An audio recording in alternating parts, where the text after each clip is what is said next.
अस्सलाम वालेकुम। कैसे हैं आप सब लोग? उम्मीद है कि खैरियत से होंगे। पाकिस्तान में हम हालिया कुछ अरसे से देख रहे हैं कि फ़लस्तीन के लिए भी आवाज़ उठाओ तो मार पड़ती है और आपको एहतजाज करने का हक़ नहीं दिया जाता। मुझे आज भी याद है कि मुझे सेनेटर मुश्ताक अहमद की वाइफ़ हुमैरा तैयबा की कॉल आई और उन्होंने मुझे कहा कि जवेरिया आप भी जो है वो फ़लस्तीन के एहतजाज में आएँ।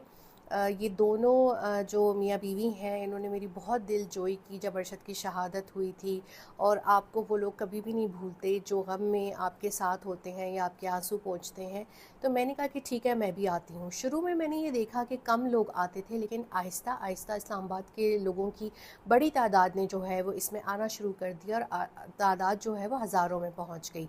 और मैंने यहाँ पर ख़िताब भी किया, लोगों से बातचीत की, मिली, बहुत दफ़ा शिरकत की, और मैंने ये देखा कि किस तरीके से जो है वो सेनेटर रिटायर्ड मुश्ताक और उनकी अहलिया जो है वो हुमैरा किस तरीके से इस कॉज़ को लेके चल रही हैं। सिर्फ फ़लस्तीन तक नहीं, जब मैंने अरशद के लिए भी इनको आवाज़ दी तो मैंने देखा कि मीडिया के लोग जो है वो अरशद के लिए होने वाले एहतजाज में आने से कतराते थे, ख़ास तौर पे वो जो उसके करीब रहे। लेकिन ये लोग उन एहतजाज में भी आए, और इसीलिए मेरे दिल में इन लोगों के लिए और जो है वो कदर व मंज़िलत बढ़ गई कि ये हर उस कॉज़ के साथ खड़े हुए हैं जिसका ताल्लुक़ इंसानी हकूक़ से है।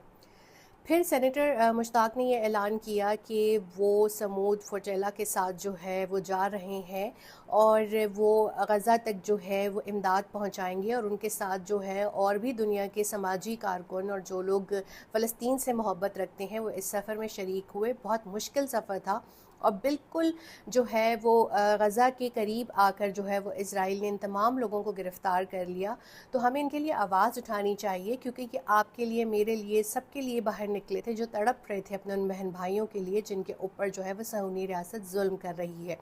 इस वक्त ये तमाम लोग जो हैं वो सहूनी रियासत की कैद में हैं, और हम ये देख रहे हैं कि हमारी हुकूमत या वजारत ख़ारजा की तरफ से इस वक्त कोई भी जो है वो बयान सामने नहीं आया, जबकि पाकिस्तानी शहरी उनकी कस्टडी में है। फ़ौरी तौर पर इस चीज़ का मुतालबा करती हूँ कि इन तमाम लोगों को रिहा करना चाहिए और इस ब्लॉकेट को हटाना चाहिए जो कि इमदाद और गज़ा के शहरियों के दरमियान है। और जिस तरीके से इन्होंने जुर्रत और बहादुरी की मिसाल कायम की है, तो वो जो अल्लामा इकबाल का मर्द मोमिन होता था वो मुश्ताक भाई के ऊपर जो है वो पूरा आता है कि किस तरह हिम्मत और जुर्रत का मुजाहरा करते हुए कहाँ 15-20 लोगों के साथ एहतजाज शुरू करके हज़ारों पे वो एहतजाज पहुँच गया, और फिर उनके दिल की तड़प देखिए कि कहाँ वो पाकिस्तान से जो है वो फ़लस्तीन की सरज़मीन तक भी पहुँच गए, लेकिन सहूनियों ने उनको इमदाद पहुँचाने नहीं दी। हम सबको आवाज़ उठाना होगी कि वहाँ पर जो है वो जंगबंदी की जाए, तमाम समाजी कारकुनों को छोड़ा जाए और गज़ा के शहरियों तक इमदाद पहुँचनी चाहिए। यहाँ पर मैं हुमैरा तैयबा साहिबा और मुश्ताक साहब दोनों के लिए बहुत सी दुआएं करती हूँ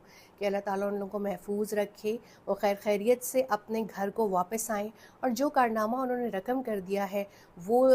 जो है हमेशा तारीख़ में याद रखा जाएगा कि किस तरीके से पाकिस्तान से जो है वो एक पाकिस्तानी मुसलमान शहरी अपने गज़ा के बहन भाइयों तक जो है वो पहुंचा, और उसने हर दम कोशिश की कि वो उन तक मदद और इमदाद पहुंचा सके। इस वक्त हमें फ़ौरी तौर पे उन तमाम लोगों की सेफ़्टी और सिक्योरिटी के लिए आवाज़ उठानी चाहिए कि वो खैर खैरियत से अपने घरों में वापस आएँ, और गज़ा के लोगों को इमदाद पहुंचना उनका हक़ है।